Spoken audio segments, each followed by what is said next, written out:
And Yeah. so now here we are. Now I want to go back to the southern border for a second, because I remember during Trump's presidency, right? The big story was children in cages along the southern border. Now, correct me if I'm wrong, and I'm sure I'm wrong at points here, but I looked into it, and this is what I took from it: that you have children who are crossing the border with adults that ICE do not know who they are. There is no documentation. They don't know for sure if these children are actually children of these adults, or if these children are being smuggled into the country for human sex trafficking purposes. So what they do is they separate the children from the adults until they can figure out what the fuck is going on. They're not going to just send these people into the United States with children where they don't know where those children are going to end up. So what we saw were photos of no. Okay, please break it down for me. You're completely wrong, and I understand why you're wrong, and you're conflating what's happening. It's insidious. Okay. So when you hear this, okay, let's just stop for a second to understand the gravity of illegal immigration. Okay. And this is not a knock on you, because your interviewing is great. I'm just saying, look at how big this is. You and I have been talking, I'm looking at my clock, 1 hour.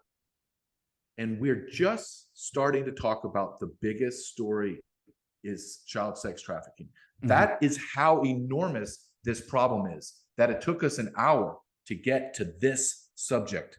Okay. That should scare you, America. Okay, because this is how big it is.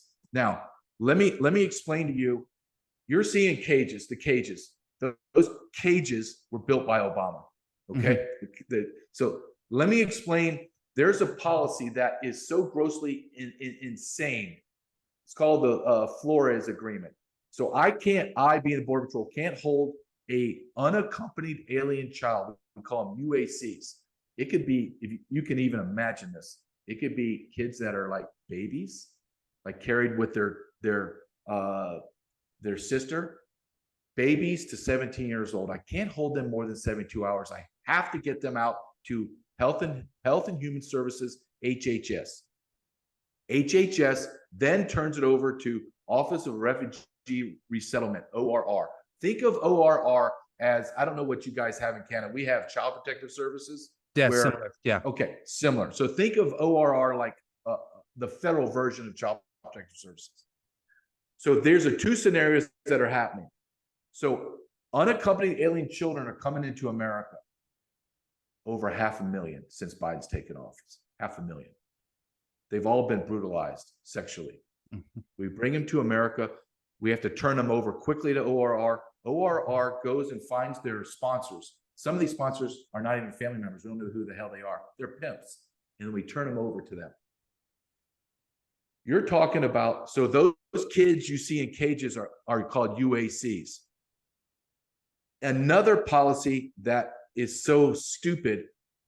I'm J.J. Carrell, crossing the border. I'm a deported felon, meaning I've already been through America's system.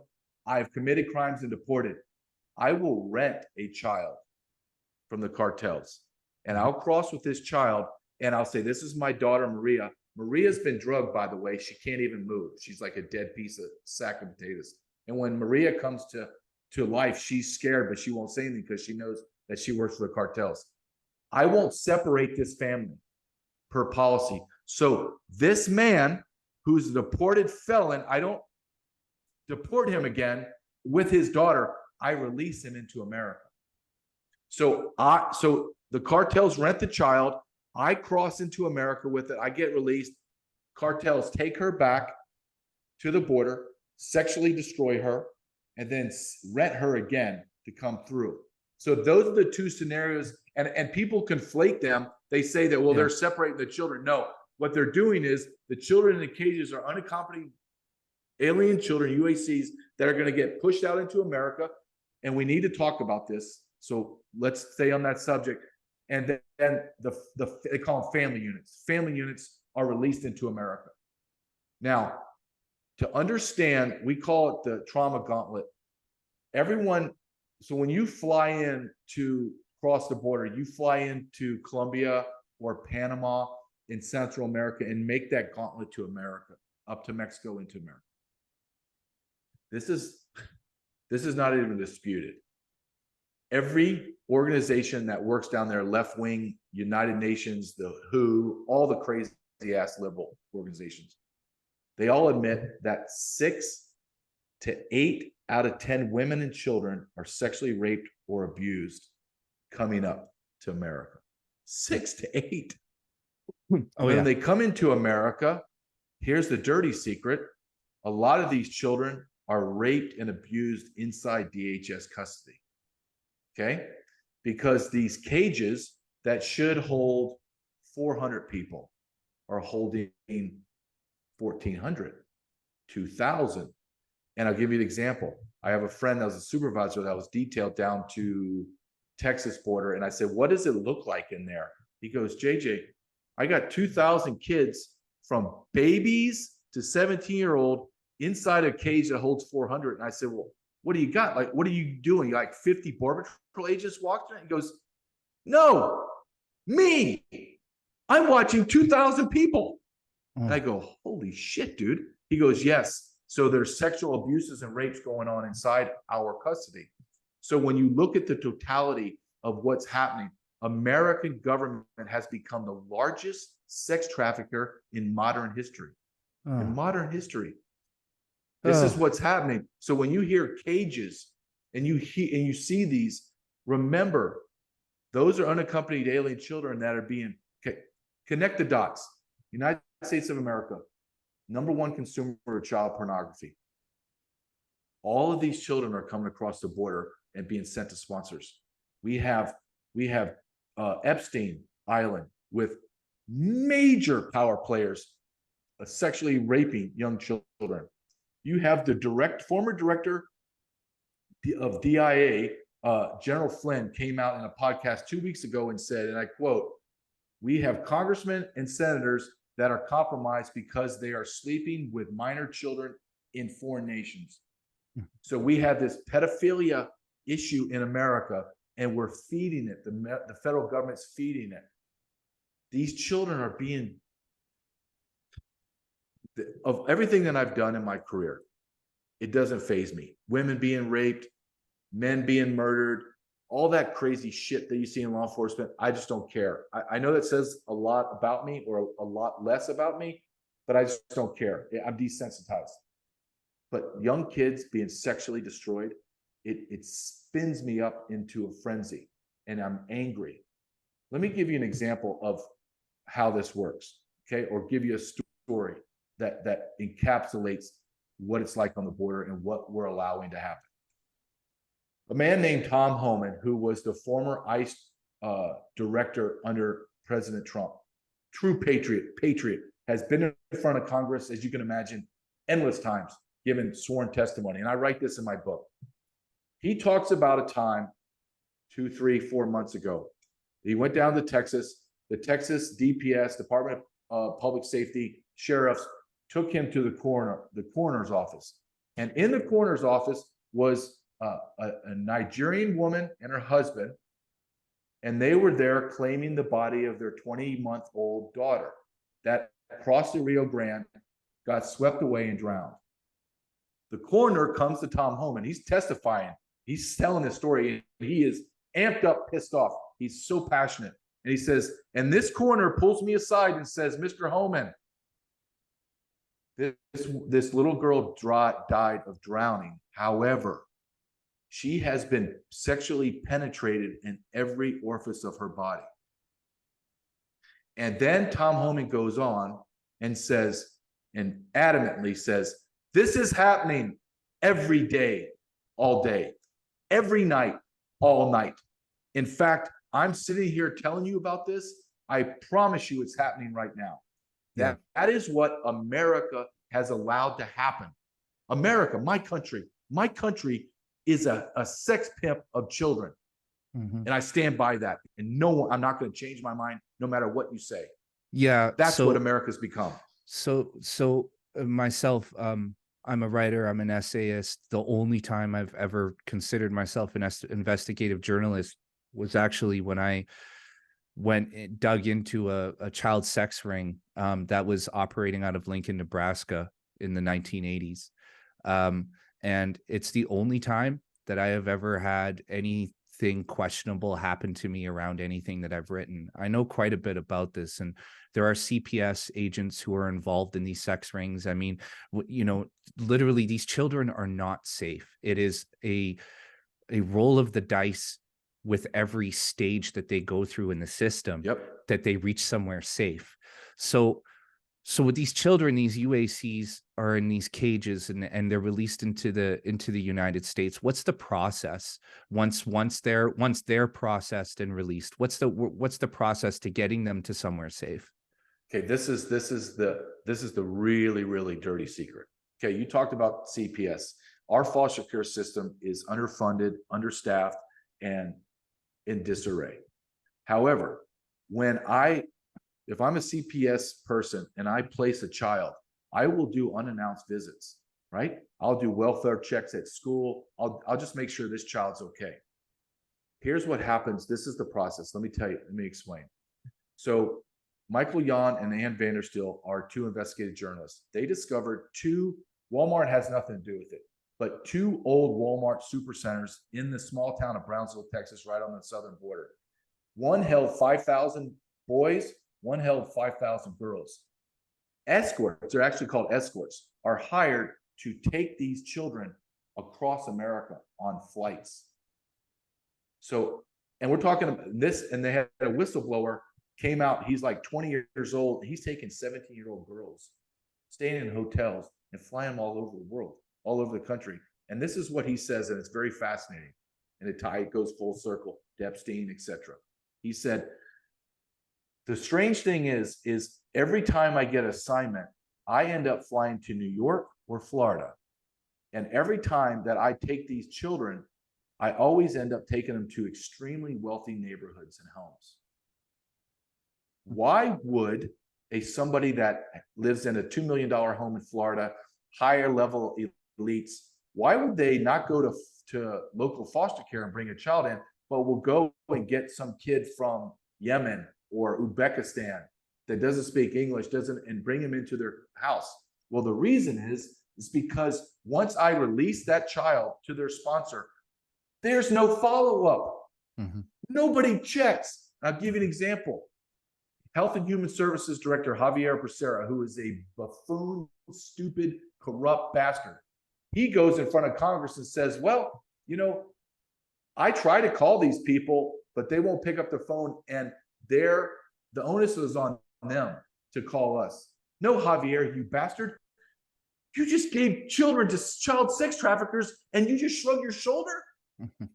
That's what we're living in America. Do not think for a second that you don't have major child sex trafficking people looking at catalogs of kids and picking them out and have them delivered to you. We have no idea where they are. You're finding kids now in Lincoln. You talk about Lincoln, Nebraska. We're finding kids working in meat packing plants in Nebraska at 2 o'clock in the morning, 12 years old, cleaning up entrails. America is a sick, dying patient. Mm-hmm. We are morally bankrupt, and we are allowing the trafficking of children, and we don't do a goddamn thing about it. Not anything. Yeah. Look, I just looked at my data, okay, before I came on, just to see what the unaccompanied children and minor children, the data was. There was over 11,000 this month in October. October numbers come out late. They come out like 3 weeks after. They just arrested another 11,000. 11,000, and all of them had to be pushed out in 72 hours, and then all of them under ORR had to be released. So we just pushed out another 11,000 children to be sexually brutalized in America. Let that sink in for a second. Yeah, we're both fathers, and I think that's kind of what drives our anger and our hatred for these people, right? Because, like myself, anytime I hear about any of this, as a father, you just automatically put your child in that place.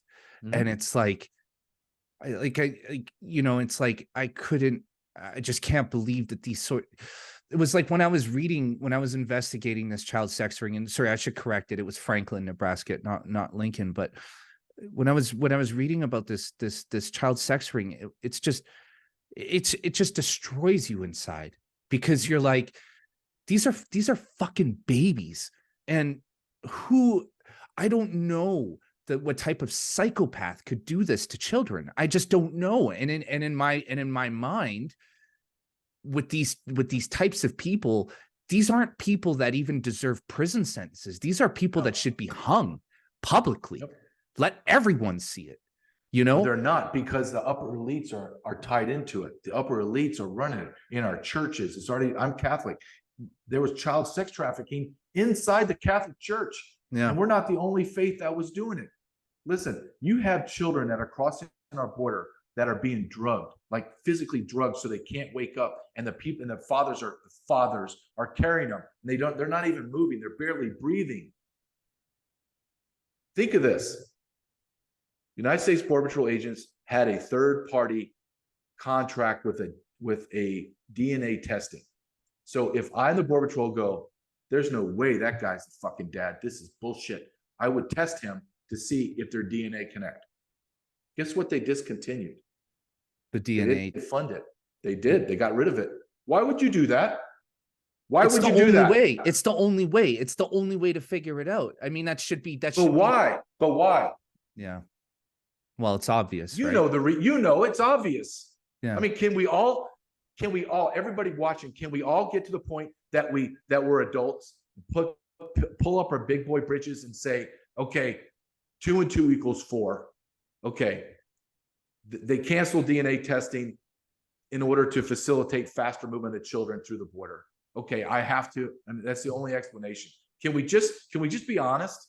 And then when you're honest, then you have to ask yourself, well, what the hell am I going to do about it? Is my son's okay. He's okay now. Yeah, but your son's okay now. Oh, now. He might not be okay tomorrow, but you kept your mouth shut for decades because you were afraid of being called a racist, a xenophobe, whatever. But your kids are not safe. Yeah. If you think that these people, we have a pedophilia problem, an epidemic of cancer in our society. And I don't think you can make that, I don't think it stops at the Canadian border, right? It's just flowing up and down the North America. 500,000 children that we know of have been arrested and released under Joe Biden. 500,000. HHS has already under oath said, I have no idea where these people are. The congressman said, wait a minute. You've lost 100,000 of the 500. Where are the other 400? I don't know. I don't know. They don't have the manpower to facilitate, to do checkups. Who in the federal government's going to go check up on 500,000 children that they don't know? They'll spend years trying to figure out where the hell they are, more or less. Look, and I say this with absolute certainty. There are children right now being passed around and they're screaming to God, God, why is this happening? God, please send somebody to find me.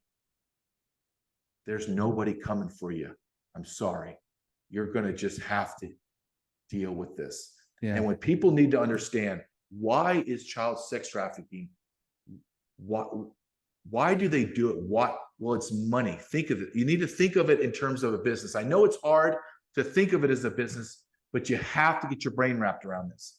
If I'm a narco smuggler and I'm pushing fentanyl, cocaine, heroin, when I sell that product, it's gone, right? I'm going to shoot in my arm, I'm going to snort it. It's gone. I got to go buy another one, right? And I have to provide that product. If I have a young boy, he could do tricks 5 to 10 times a day. And then I just reuse them and reuse them.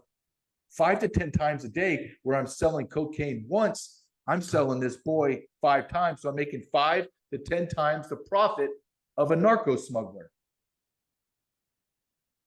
Yeah, and that's happening right now as you and I are speaking. Yeah, it's interesting to me, you know. I've made this observation a number of times throughout my life, but it's interesting to me how the left, whenever they want to ram through some policy that's gonna restrict freedom and you know, it's always do it for the children, right? It's always get vaccinated for the kids, oh, climate change, we gotta stop using fossil fuels for the kids. But the reality is this is what's really happening to the kids, and nobody fucking cares. Nobody gives a Nope. shit. And that was the big discovery I made when I was looking into that sex trafficking ring. Was I was blown away by how many hands these children passed through, and there was just nobody cared. There was No one cared. there were so many blatant scenarios where it was blatant what was going on, and nobody in government, nobody in law enforcement, nobody took a moment to just stop and go, what the fuck is going on here? Now, isn't it interesting as well how a movie like The Sound of Freedom comes out and it's automatically ripped to shreds in the media, because it becomes a political cudgel for some reason, even though it's attacking the exact cancer that we're talking about here, the main one, the deepest, darkest evil that imaginable. Why would the left and the media attack something that should be uplifting story or a revelation? Why would the media attack it? And the answer is because they're part of it. In fact, at least one of the journalists, I think it's from the Wall Street Journal, don't quote me on it, wrote a scathing article about it. It's called a QAnon, called it conspiracy. Well, evidently this man's a child predator, been arrested for child. Look what happened to Pizzagate. Have you followed that this week? Where Media Matters, the Media Matters Brock that created who Elon is suing, his partner that was running interference on Pizzagate, the child sex trafficking back in the Clinton days, actually just got arrested for child pornography. No kidding. The mayor, look it up. It's amazing. A mayor, God, I apologize for not remembering this. A big mayor in America just got 30 years for having 500 victims of child pornography and actual physically touching. And he's very good friends with Pete Buttigieg. And the media won't talk about it. So when you start to look at the high level of society, right? The media elites, the political elites, the corporate elites, Bill Gates that went to Epstein Island a dozen times, Epstein that has all of these connections, and you understand that we are mired in pedophilia in America. Why is it so hard to connect open borders and a free flow? Look, I know this is so hard to say it in these terms because it's so disgusting, but think of it like you're a business. I'm a business and all I can sell are white children. So I can just sell white chocolate. Okay. That's the only thing I can sell. However, I'm the businessman down the street and I say, look at all these flavors of chocolate that I have. Look at all of this diversity I can offer you. I have very dark chocolate, light skin. I got Asians. I got white people from Germany. I got Ecuadorians. I got Indians from the jungle. Yeah. Look at what I got for you. Pick and choose what you like. And they are picking off of that goddamn menu and taking their children. So what do you say? And we're allowing it though, but we're allowing it. Nobody's stopping it. Oh yeah. What do you say? That was leading me to my next question is, what do you say to people like Alexandria Ocasio-Cortez, who goes to the southern border and does her Oscar-winning performance as she screams and cries through, at the wall, because everybody deserves to be here and be free, and she can't believe they're stuck, where they are. Having said everything that you've just said, what do you say to her? I tell her to go to hell. That's what I tell her. And I tell her, you know what? Go fix me a martini and shut up. You have no idea. You know that I know people where she went to the border. Do you know that famous picture of her looking through the chain link fence crying? Yeah. Do you know what she was looking at? It was an empty parking lot. It was staged. It was an empty parking lot with a Border Patrol agent sitting off in the distance. And she's acting like she's looking through a cage where kids are. It's all staged. Also, she has gone through Border Patrol stations and ranted and cursed out Border Patrol agents fucking, this is bullshit. Get the fuck away from me. Don't touch me. That's the congressman's talking to Border Patrol agents. What I say to those people are nothing really, because they are allowing it to happen. Yeah. And you know, all of them are. The strangest, I don't know the word for it, but the strangest thing that I've seen over the years is I'm listening to you talk. You're a father, you're a border, you're a US border agent, you're a man who committed most of his life to saving lives, essentially, is what you were doing. You were saving American lives because you were keeping the bad people out, but you were also saving the lives and men just like you, men and women just like you, all up and down the American border, saving the lives of these children who are going to be sold into sexual slavery. I mean, for a time, obviously not now, but you know, it's interesting to me because I'm listening to you talk and I'm thinking, you know, JJ, you know, as you sit in front of your American flag, you are what leftists would call a MAGA Republican, fascist, racist.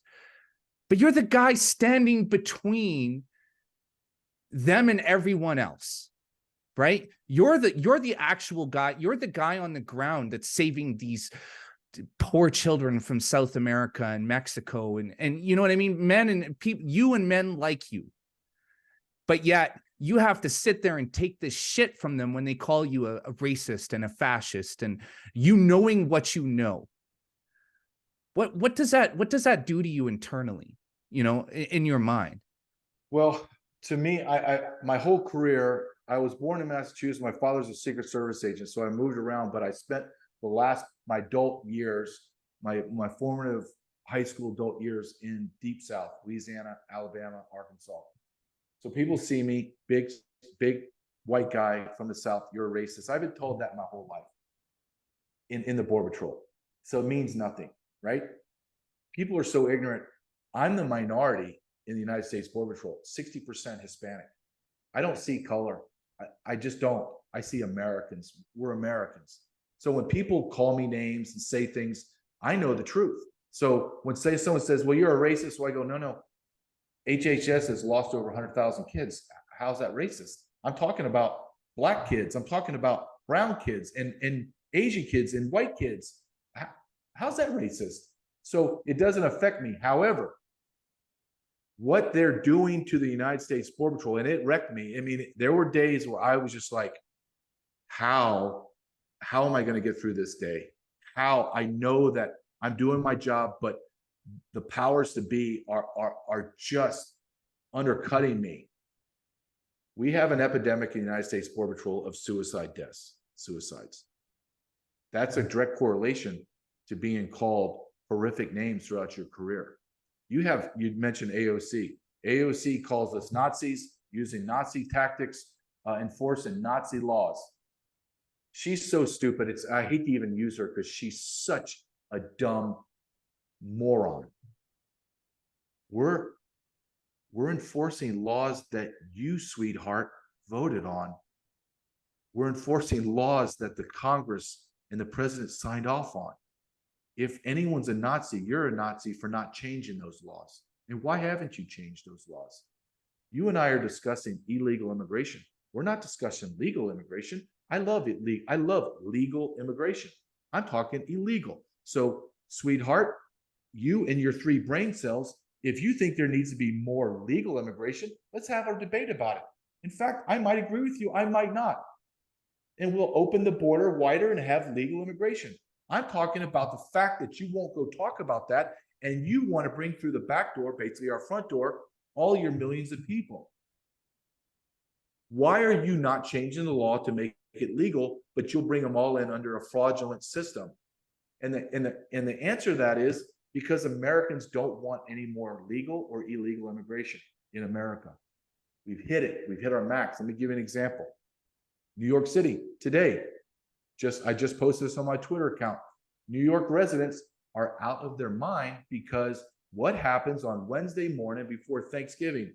They hand out turkeys for the lower socioeconomic people in New York.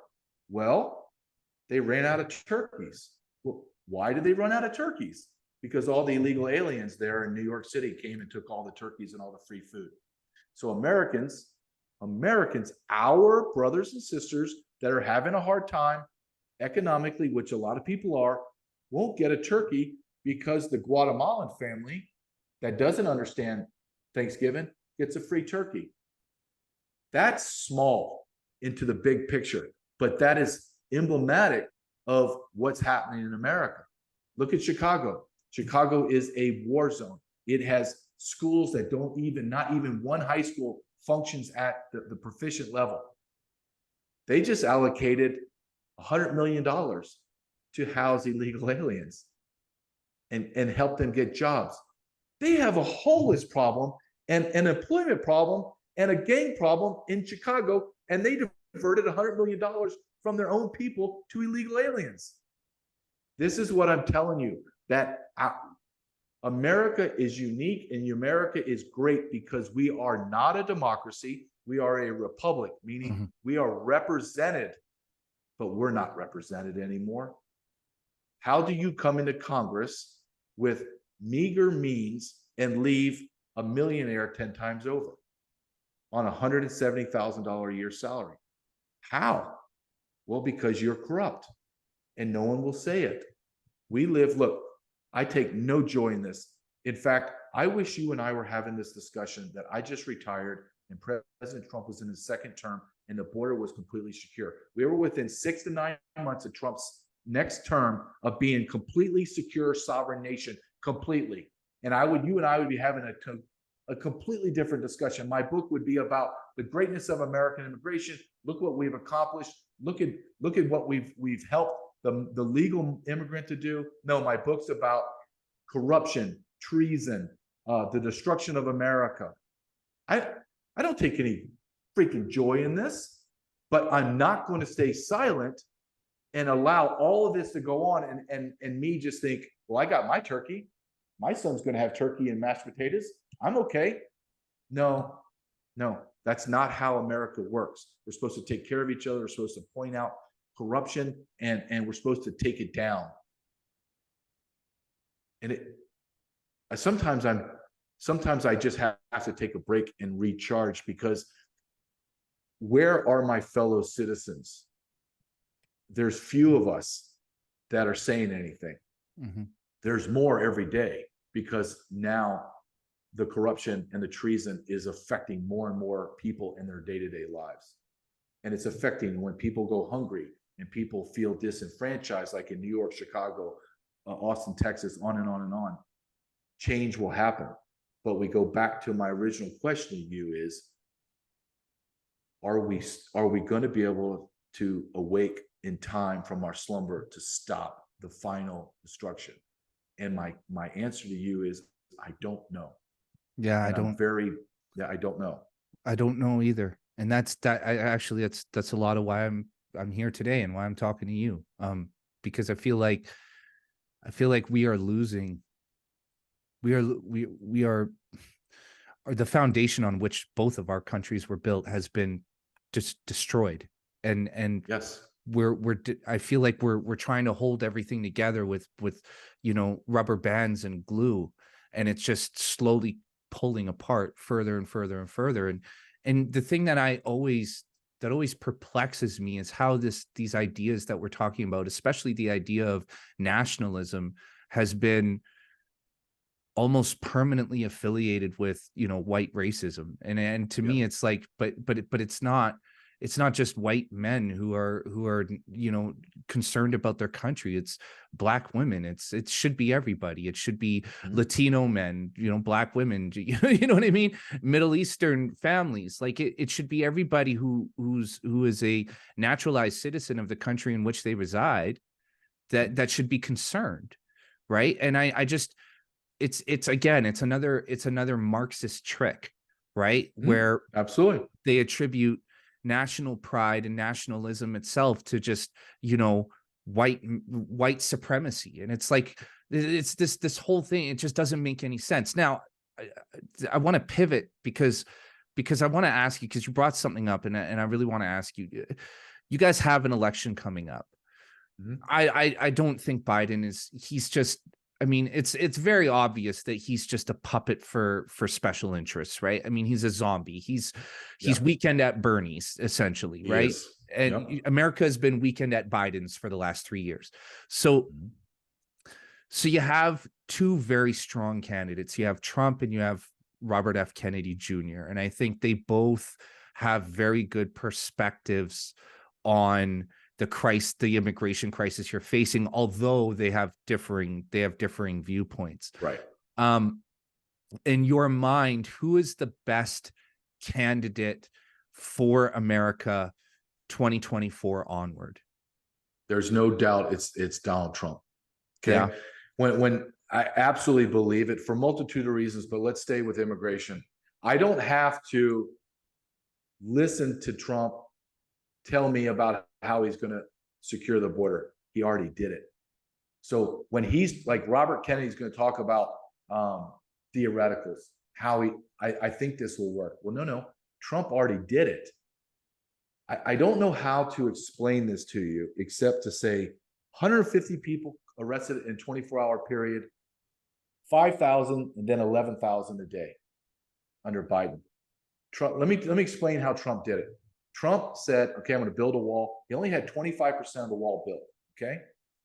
He went down to the South American country. He went down to the called Northern Triangle, Honduras, Guatemala, El Salvador, and then Mexico, and said, you're going to stop these caravans. If you don't stop the caravans, I'm stopping all U.S. aid to your countries. These nations were so used to dealing with corrupt and impotent presidents, Republicans and Democrats, that they laughed at him. I remember I lived it. I was there. And then one day, Trump said, turned it off, literally turned off the spigot and said, you get nothing, because those nations are cesspools and they depend on our hard-earned tax dollars to survive. And know what they said? Yes, sir, Mr. Trump, you got our full attention, whatever you want. And they turned the spigot back on for the money. And guess what? Apprehensions just nosedived. And everybody that was crossing the border had a consequence, meaning no one was let go.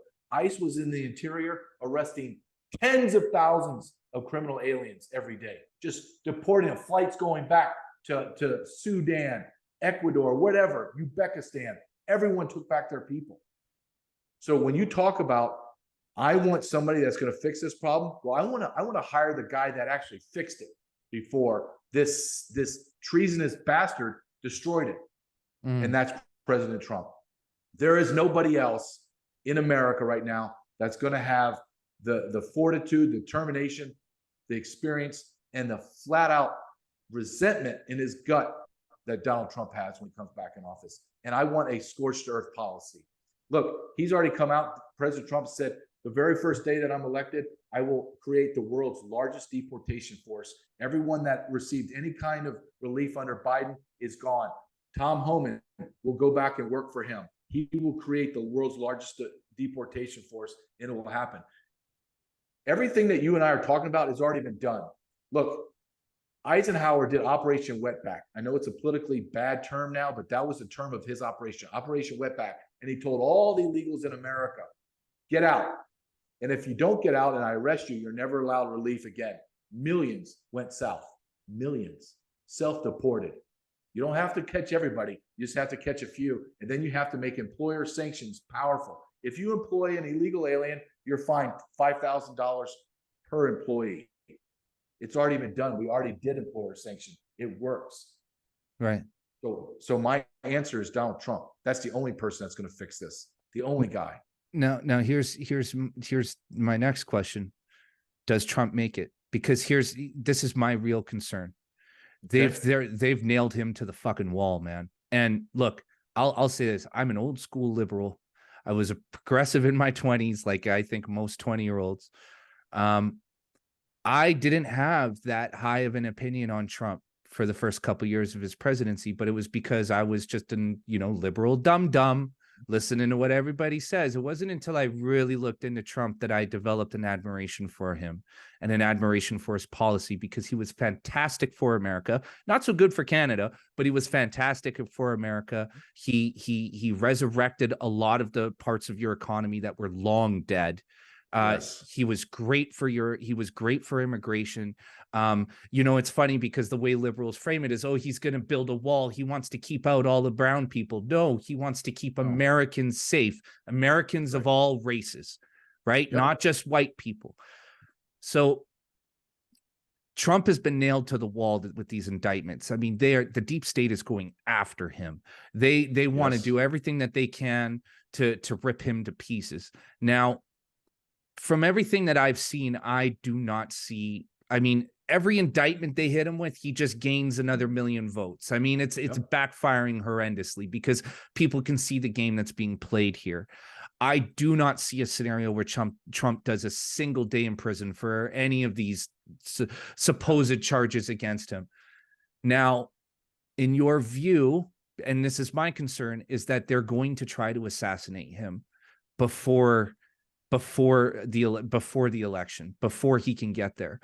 Do you have the same viewpoint? Do you think that the deep state tries to take him out because he's that much of a threat to their agenda? Yes. And I'll give you someone else that's right on line with you and I. It's Tucker Carlson. And he I don't know if you saw that interview, and he laid it out perfectly when he was interviewing Trump. They tried to impeach you 3 times. They tried to assassinate your family's character, destroy your businesses. Now they're trying to throw you into jail. They can't throw you into jail. The only thing left is to kill you. Right? And that's what Tucker Carlson said. He said that all they're going to do, President Trump, is kill you. That's all they have left. So when I talk to people about this, I think I put it in this perspective. The crazy liberals have driven the ball. It's the 4th quarter in the NFL. They've driven the ball from the goal line, from the 1-yard line, all the way down to the 1-yard line, and they're about to score. And the only thing I have to do is destroy this man to get another 4 years and completely change America. Do you think they're going to just go, okay, we lost on the 1-yard line? No, they're going to do whatever they can. Now, I have interviewed and have been interviewed by many people that also think that, and Douglas McGregor says the same thing. You might see World War III before the elections. You might see some kind of martial law in America. You might see another epidemic, pandemic, anything to stop the election to happen. Or they're going to cheat so brazenly that it will boggle anybody's mind. Things are coming to a head. I think if something like that happens, you will see a civil war. That's what I think too. Okay. What that civil war looks like? Does it look like the 1860, or is it a more electronic war? I don't know what it is. And I don't want that, because when that civil war happens, whatever is left is what our country now is. It never goes back to the way it was. It'll just be this. I do have great concern going into 2024.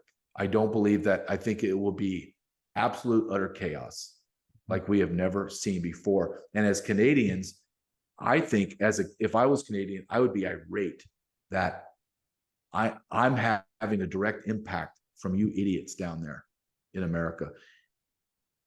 Biden is a bag of skin and bones. That's all he is. He has no idea what's going on. You have America haters. They're going to push him out. There's no way he's going to run again. None. They're going to bring in Newsom because he's the tightest with China, and that he makes the most sense to bring in, because he will do whatever the Chinese want. Yeah, I think also that's why so it's funny because you just said, Canada historically, I always say we're 5 years downstream from America, right? We tend to absorb the runoff of American culture, but I think in the case of this woke neo-Marxist ideology, it's actually ran the other way. I think we've exported a lot of our bullshit into your culture, and you can see it in Justin Trudeau recently going down and sitting down with Gavin Newsom. That's how I knew it. I was like, oh, there it is. That what they're trying to do is they're trying to increase Newsom's profile by having him meet with the woke neo-Marxist Canadian Prime Minister. Now, here's my position. This is what I think. I think that if Trump doesn't make it to election day, or if the Democrats try to steal the election, I I hate to say this, and I don't want to sound like I'm a conspiracy theory alarmist type of guy, but I just don't see how a civil war is avoidable at this point, because you have a lot of people, you have millions of people who have been beaten to a fucking pulp for the last 4 years, right? They're people are struggling, and it puzzles me how our legacy media is able to just overlook the fact that people can barely feed themselves, they can barely pay their mortgages, people can barely put gas in their cars because of the taxes. We are being strangled, right? So you have this tension that exists. And I think a lot of people see Trump as being the one who is going to relieve a lot of that pain, right? And so whether he is or not, that's up for debate, and we can debate that another time. But a lot of people see Trump as being the figure that's going to relieve that pain. Yep. So you have a lot of people who are really desperate for an answer.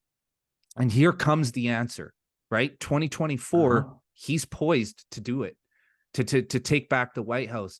And if for whatever reason anything gets in the way of him doing that, I see that being the trigger that's going to actually spark physical war. I think it's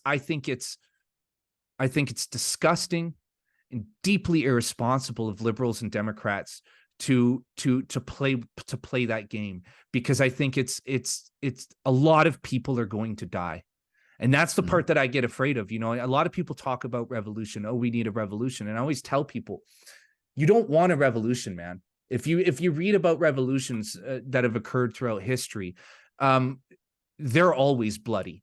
And there are a lot of people who die who are not the people who were intended to die in the first place, right? The real danger of revolutions is the vacuum that occurs after that entire structure is stripped out, because now you have all these different groups who are warring, who go to war over power, over control, and that's where most of the death and destruction happens. You don't want that. You don't want our republics and our democracies to fall to a revolution or to corruption, and that's the part that I'm most worried about, is going into 2024. In Canada, we have a scenario where, again, we have a woke neo-Marxist prime minister, a woke neo-Marxist government that has robbed people blind. We have $600 billion in public spending that has just disappeared. We have our vaccine passport app was called the ArriveCan app, right? And it was the passport that you use to travel across the border. We're now finding out that app should have costed us roughly $250,000. Canadian taxpayers paid $54 million. And we're now realizing through House committee hearings that tens of millions of dollars just disappeared to contractors who don't even exist, who don't have a physical address, right? We are realizing that billions and billions and billions of dollars have been siphoned off. And I wrote an essay not too long ago drawing the parallel between Canada and Venezuela, because what happened in Venezuela is exactly what's happening here, right? And so my fear is that we are coming to a head, and that we are going to get to a point where people have no other choice but to physically fight. And that's what I'm scared of, because I don't want this to happen to our countries. I don't want this to happen in Canada, the United States. I want our republics and our democracy to survive. But I just don't, I scour my brain for a solution to these problems. And I don't see one, because we have a very small minority who are devoted, who are currently in power, who control the media, who are captured by a deceptive, destructive ideology that is hell-bent on ending our countries as we know them. Now, I know you got to run. I've had you for 2 hours now. I'm actually going to I think I'm going to break this into two parts, because you said so many important things. I want everybody to hear all of it. Now, I want to ask you one last final question, but before you go on, and it was exactly kind of what I just touched on. In your view, how do we fix this? I believe the best way for us to fix it is having conversations like this. Yeah. I know that sounds so simplistic, but tell me another way. Am I supposed to call my congressman, the same congressman that's been there for 40 years and is part of this problem? Am I supposed to call the White House? We need term limits. So who am I going to call in the government? I don't trust the FBI. I don't trust the CIA. I don't trust DHS. I don't trust my Catholic priest. I don't trust the presidency. I don't trust the media.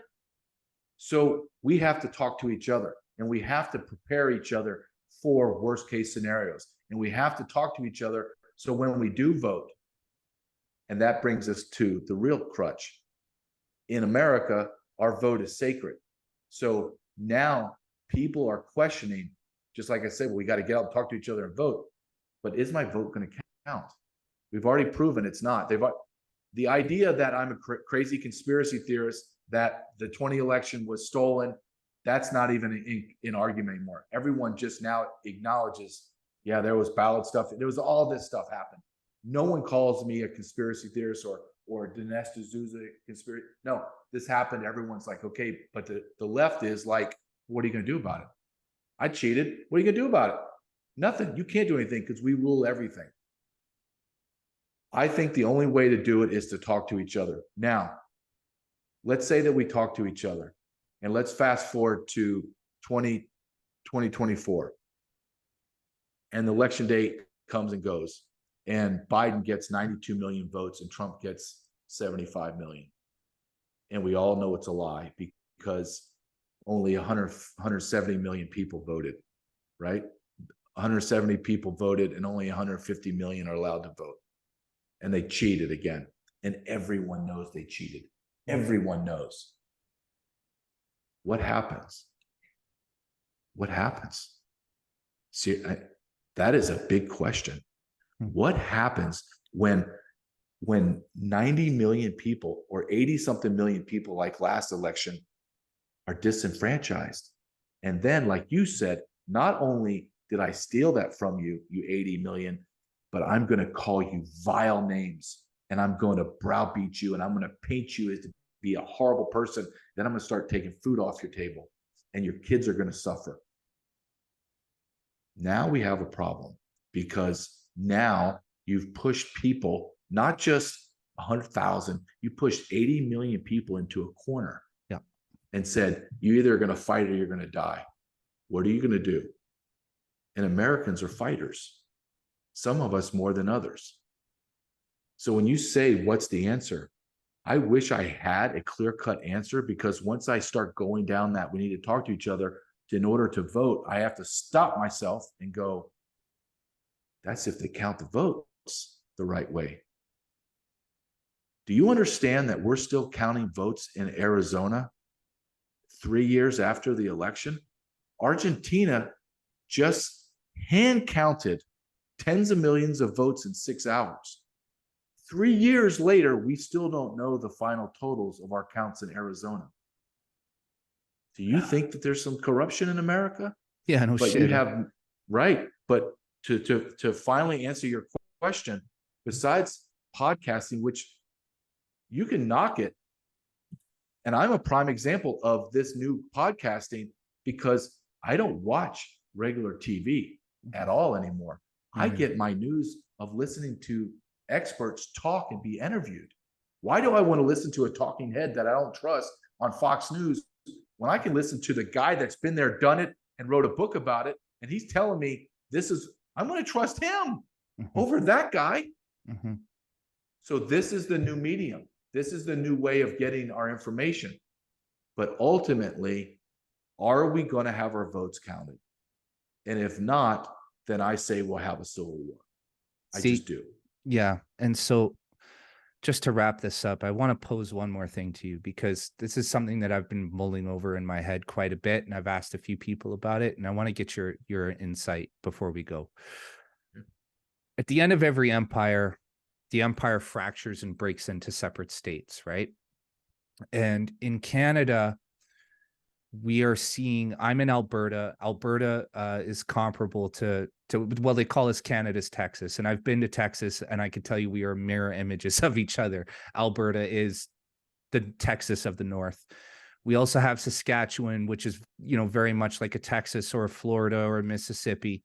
And Alberta and Saskatchewan have begun taking steps towards sovereignty. In Canada, we're not a republic, we're a confederation. So we work a bit differently, but it's very similar, right? And we're taking steps toward breaking away from our federal government. In Alberta, we elected a conservative leader, but she is not a traditional conservative. She's more of a libertarian. And so we're seeing this shift, this political shift in Canada. And I know in the United States, you're starting to see the divide grow, right? And you're seeing states like Florida and Texas and Iowa and Idaho kind of becoming their own thing. Now, I want to ask, in your view, are we seeing the end of an American empire and the beginning of potentially a new allegiance of sovereign states like Alberta, Texas, Florida, Saskatchewan, Iowa, Alaska, that will become an entirely different confederation? I think there is more merit to that than 6 months ago or a year ago. 3 years ago, people talked about Texas seceding, and Idaho, Oregon, parts of Oregon, Eastern Oregon, breaking off and becoming called Eastern Oregon or part of Idaho. Those discussions have ramped up. I believe that if Trump gets put in jail, killed, or taken off the ballot, or the election stolen, because everyone is conceding he will win, right? I believe that you will see a strong push for something like that. And that will just be, let's just say, for example, because America, when you look at middle America, even almost all the way to the coast, is all red. The liberal blue is just the cutouts of America. What happens when, let's just say that we take 2/3 of America right down the middle, and that becomes the conservative United States of America? You know, both sides are going to crumble. The left coast are going to crumble. They're going to eat themselves alive under their policies. They're going to die because they're parasites on the working class. And the working class now is in the middle. So what will happen is the people from those places are going to want to come in. And what are we going to do? We're going to have to fight. So therefore, you have your civil war again. I think the separation of Canada or the separation of America is just prolonging that battle that you're going to have. So maybe the answer isn't to do that and waste time. Maybe the answer is just go ahead and take care of business and get your republic back. Look, our founding fathers, I'm not quoting anything that is outside the box. Our founding fathers said, once your government becomes tyrannical, you have a moral and legal right to go and take it back, destroy it, that tyrannical government, and build the government anew the way it should be in your eyes. They put that in there. It's just, how do you wrangle away that power from the powerful? Think of this. You have strong conservatives. Only one conservative has come out for term limits, Ted Cruz. One. Where are the other 218 Republicans in the Congress and the 48, 49 senators saying we want term limits? Because they don't want term limits. They want power. They want to become wealthy. Mitch McConnell's been in there, 40 years, 35, 40 years. Yeah. You know, so long way of saying, if Trump doesn't come in, I think America is going to feel immense growing pains. And then I believe our adversaries, the reason why our adversaries have not attacked us yet is because the old adage, why interrupt them when they're killing themselves? Allow them to continue to kill themselves. And that's what they're doing. And then when they find us weak enough, they'll come in and take over. These aren't fantasies anymore. This isn't, I'm not a prepper. I'm not a crazed conspiracy. I'm a guy that's lived it. I'm looking at everything that's happened that has never happened before in American history is happening. My phrase that I use a lot in my writings and Twitter, connect the dots. If you have to be able to connect the dots, and then over time, a very clear picture will emerge. And you'll say, yeah, that's the only explanation. And that's what I write in my book. And that's what I talk about in interviews like this. If you don't believe me, but we come to an agreement that, yes, this is happening. What I've described is happening. The numbers are true. And if you don't believe me, then why don't you tell me your explanation? Mhm.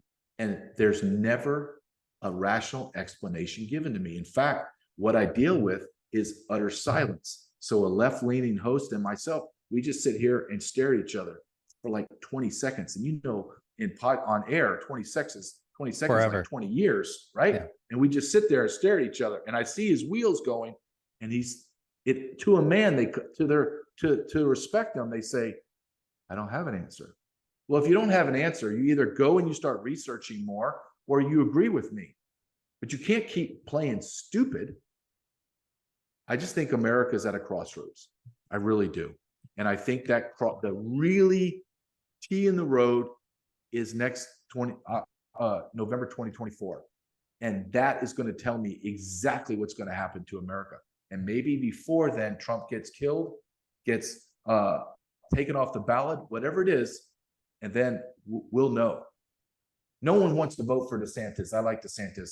No one's going to vote for Nikki Haley or Ramaswamy or that fat Buffalo Chris Christie. Nobody. We all want Trump. And if you take him away from us, 80 million people are going to be disenfranchised, and they're going to be angry. What is that manifestation of that anger? I don't know, but it's not good. Yeah, and I think Trump is the only option because he's an outsider. I honestly believe that. I mean, Ramaswamy is an outsider to a degree. I like a lot of what he has to say, but it's not his time. Yeah, it's exactly like you said. Trump has a track record. And look, I disagree with a lot of what Trump did during the pandemic, but I think that he was unfortunately under the influence of some very, very bad forces. And yeah, man, I hope you're right. Listen, JJ, I could talk to you for another 2 hours, man. Will you come back on and tell, because I want to actually go to the top level to why this is all happening, and your ideas on, I talked to Brian about it briefly, George Soros and organizations that he controls, and how these very high level players have a lot to do with the immigration crisis that we're seeing now in the United States. Can we come back another day and talk about Absolutely. this? So for now, JJ, when we're done recording, hang around. We'll say our goodbyes privately, but tell everybody where they can find you. Okay, you can find me on Twitter at JJCarrell14, or I have a Substack, which is at JJ Carrell, or just go to my website, jjcarrell.com, and you can purchase my book. It's on Amazon. It's called Invaded, and we talk about exactly what we're talking about today, and stories about my career in the Border Patrol that kind of brings it all together. So that's where you can find me. I really appreciate you giving me 2 hours to really discuss in deep detail of what's going on the border. And I'm very appreciative. So thank you. Oh, JJ, like I said, I would talk to you for 4 hours, 5 hours if you didn't have a life to live and if I didn't have things to do too. But thank you so much, man. Your insight. This was more than I ever hoped for. So thank you for your insight, and I really look forward to doing this again soon.